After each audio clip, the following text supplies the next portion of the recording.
पाठ संख्या 10, वीडियो संख्या 2, कृषि क्रांति से पूर्व कृषि की दशा।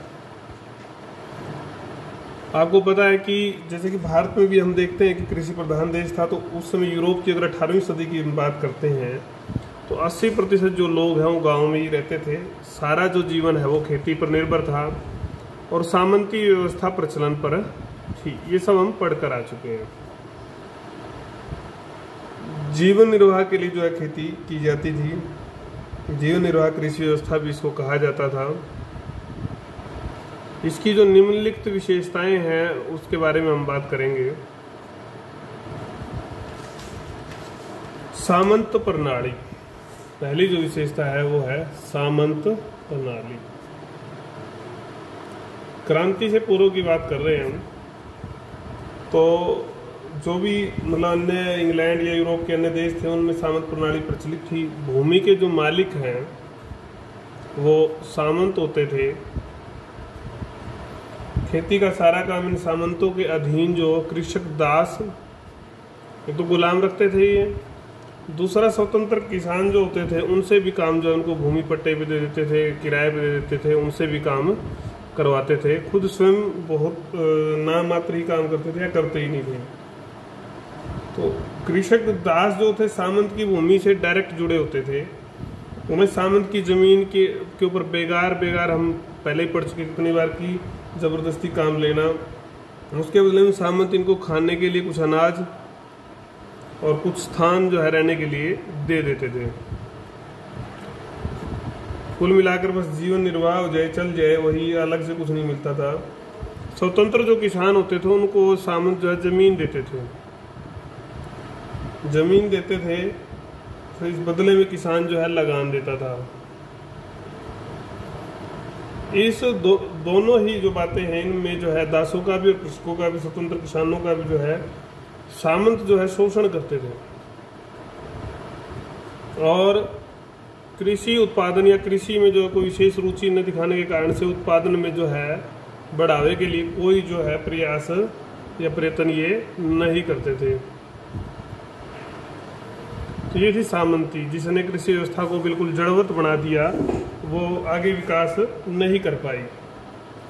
दूसरा बिंदु है उत्पादन बढ़ाने के पुराने तरीके। ये पहले की बात कर रहे हैं, इन सब चीज़ों को ख़त्म करके ही क्या आएगी, क्रांति आएगी।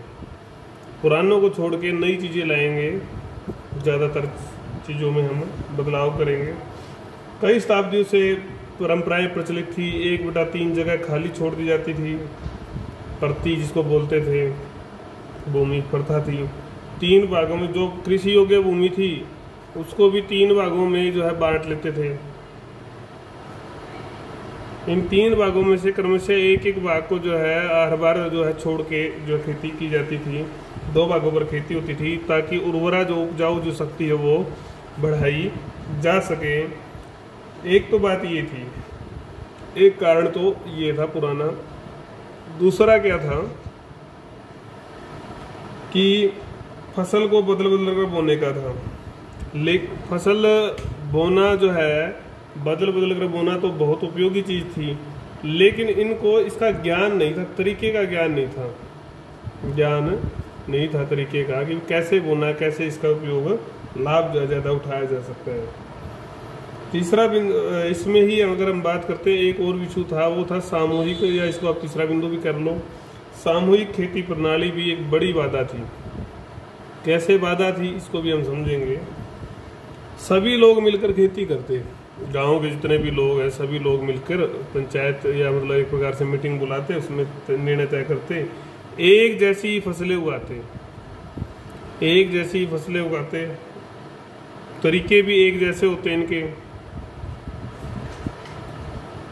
तो गुंजाइश जो है कोई सुधार की विशेष इसमें नहीं थी, क्योंकि परंपरागत ही जो है सब कुछ ये लोग मिलकर जो फैसले लेते थे वो परंपरागत ही होते थे। तीसरा जो है वो है कि गोबर की खाद से भी उत्पादन को बढ़ाने के तरीके से परिचित तो थे गोबर खाद से, लेकिन वही बात फिर आगे कि इसका भी प्रॉपर ज्ञान जो है उनको उचित ज्ञान जो है नहीं था। ये पुरानी बातें थी, पुराने तरीके थे, इनमें बदलाव आया तो नई क्रांति आएगी। सीमित कृषि भूमि, कृषि भूमि भी सीमित थी, इनकी नीतियां इस प्रकार की थी, इनकी रूढ़िवादिता इस प्रकार की थी। कृषि क्रांति से पहले जो है कृषि योग्य भूमि कम थी। 3 प्रकार की भूमि होती थी, एक कृषि योग्य, दूसरी जो है आपकी चरागाह या सांझी समलात की भूमि बोल देते हैं हम इसको,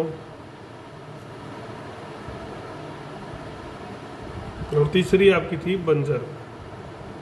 अभी हम पढ़ के आए जो योग्य भूमि थी, जो कृषि योग्य है, उसको भी 3 भागों में हम जो बांट लेते थे। उसमें से एक भाग को छोड़ दिया जाता था, 2 पर खेती की जाती थी, ये हम पढ़ चुके हैं। और जो सांझी जमीन थी वो आपको पता ही है, पशु चराने के लिए विशेष रूप से इसका प्रयोग होता था। बंजर भूमि पर खेती नहीं होती थी। ये तीनों के बारे में आप समझ गए होंगे। और कोई विशेष प्रयास भी नहीं किए जाते थे कि इसको उपजाऊ बनाएं, प्रयास भी कोई नहीं किए जाते थे। अगर एक आंकड़े की बात करते हैं, 1688 में इंग्लैंड में 10 मिलियन जो एकड़ भूमि थी वो अयोग्य थी, जो कि सारी भूमि का 1/4 हिस्सा था, जितने की इंग्लैंड में जगह थी। तो बहुत बड़ी जो जगह है वो उपयोग में ही नहीं आ रही थी, उस पर कोई तरीका ही नहीं लगाया जा रहा था। तो ये भी बाद में जो है कृषि योग्य भूमि बढ़ाई तो उससे क्रांति आई थी। ये पहले की दशा की बात कर रहे हैं। खुले, छोटे व बिखरे खेत, खुले भी थे, छोटे भी थे, बिखरे भी थे।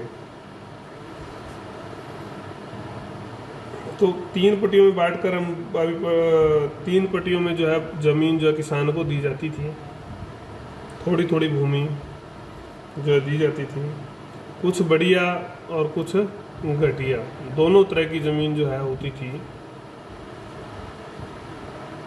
तो जमीन जो है बिखरी हुई होती थी, 3 पट्टियों में होती थी, खुले। इसमें एक उदाहरण अगर हम देखते हैं, इंग्लैंड में किसान के पास 80 एकड़ जमीन थी और वो 164 स्थानों पर थी।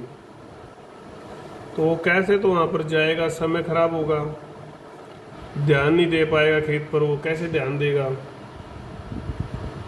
तो कई तरह की जो ऐसी समस्याएं आती थी। और बाढ़ नहीं थी, खुले थे, बाढ़ न होने के कारण से पशुओं का जो भय है, पशु जो है सारी फसल को जो है चर जाते थे, खराब कर जाते थे। संभालने में असुविधा थी, एक खेत से दूसरे में समय खराब होता था। मेड़ और पगडंडी, अब अलग अलग जगह होगी तो सब जगह पगडंडियाँ तो चाहिएगी। मेड़ और पगडंडियाँ जो थी वो भी ज़्यादा ज़मीन यूज़ कर लेती थी, तो उससे बेकार ही जाती थी, वो उपयोग में तो आती नहीं थी, व्यर्थ होती थी। तो इस तरह से जो उत्पादन की जो संभावना है जो बढ़ाने की, वो कम हो जाती थी। क्योंकि लेकिन बाद में जब चकबंदी की, बाड़बंदी की जो हम पढ़ेंगे क्रांति में किया था परिवर्तन, तो उसमें आएंगे तो उससे फिर कृषि में क्रांति भी आएगी। 5वां जो बिंदु है वो है आपका खेती के प्राचीन तरीके और औजार।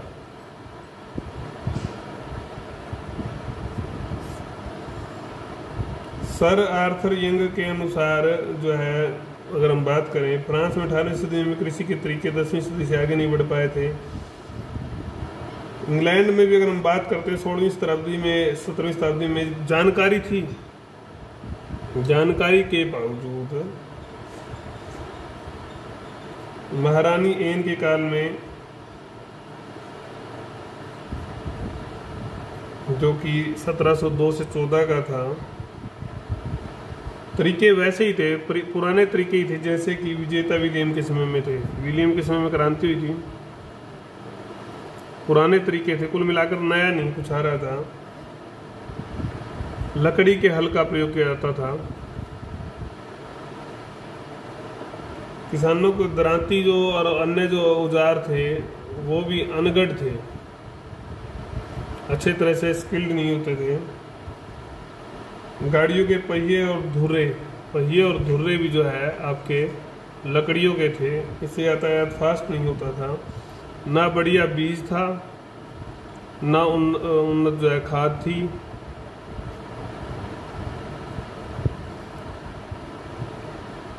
जब सर जैथरो टूल आए, जैथरो टूल ने जो है जोर दिया कि बीजों को दबाने पर कैसे दबाना चाहिए, सही दबाने पर, तब जाकर कुछ चीज़ आई, नहीं तो इससे पहले कुछ नहीं दबाया जाता था।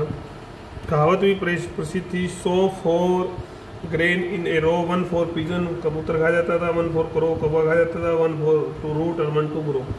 4 बीज डालो, 4 में से एक ही उपयोग आएगा। लेकिन बाद में आया कि एक ही डालो तो एक ही उग जाएगा।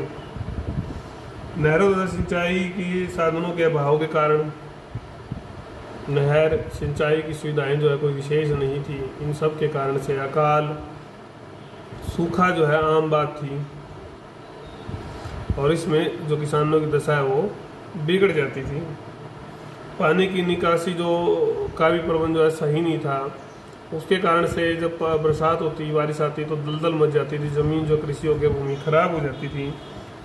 तो ये सारी जो दशाएं हैं ये परंपरागत थी। कुल मिलाकर नया कुछ सुधार नहीं हो रहा था, कृषि व्यवस्था प्राचीन ढर्रे पर ही चल रही थी। छठे बिंदु की अगर हम बात करते हैं, वो है पशुधन की खराब दशा। पशुधन की भी जो दशा थी वो खराब थी, क्योंकि पशु और कृषि के जो दोनों चीज़ें मिली जुली थी, पहले काफ़ी मिश्रण था इनका, एक के बगैर दूसरे की क्रांति संभव नहीं थी। तो दशा बेहतर नहीं थी। नस्ल सुधार पर भी कोई ध्यान नहीं था।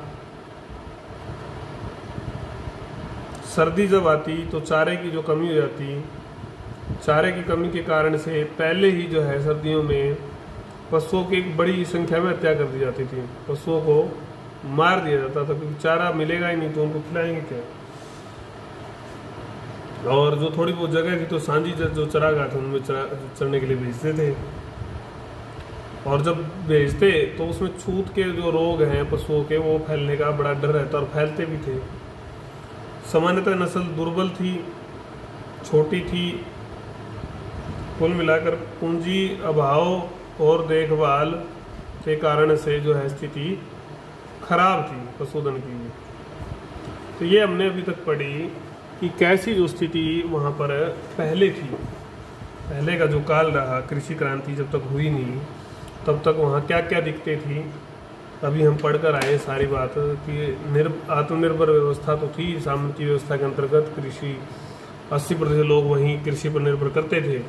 सामंती प्रणाली थी, इसमें शोषण हो रहा था किसानों का। उत्पादन बढ़ाने के पुराने तरीके थे, खाली जगह छोड़ दी जाती थी, बंजर भूमि पर कोई प्रयोग ही नहीं हो रहा था। इस सारे कारण से कृषि भूमि सीमित हो गई थी। 1/4 हिस्सा तो अनुपयोगी ही था। खुले छूटे बिखरे खेत थे, बाढ़ न होने के कारण से पशु भी इसको खा जाते थे। एक उदाहरण जो हमने पढ़ा बड़ा अजीबोगरीब है। खेती के प्राचीन तरीके थे, औजार थे, अनगढ़ थे, दलदल मच जाती थी तो पानी निकासी का कोई प्रबंध ही नहीं था। कोई उन्नत बीज न कोई खाद, ज़्यादा कोई ऐसी मतलब तकनीक उन्होंने अपनाई नहीं। पशुधन की भी खराब दशा भी हमने पढ़ी। तो ये बिंदु थे जो वहाँ की व्यवस्था में थे, कृषि व्यवस्था में थे, जिसके कारण से कृषि वहाँ पर विशेष उन्नति नहीं कर पाई। तो जब ये खराब थी तो कुछ ना कुछ कारण बनेंगे जिसके कारण से जो है कृषि का उत्थान होगा, कृषि क्रांति आएगी। जब समस्या थी, ये समस्या एक प्रकार से पूर्ण होगी। तो अब अगले लेक्चर में हम जब पढ़ेंगे तो वो आपका होगा कृषि क्रांति के लिए उत्तरदायी कारण।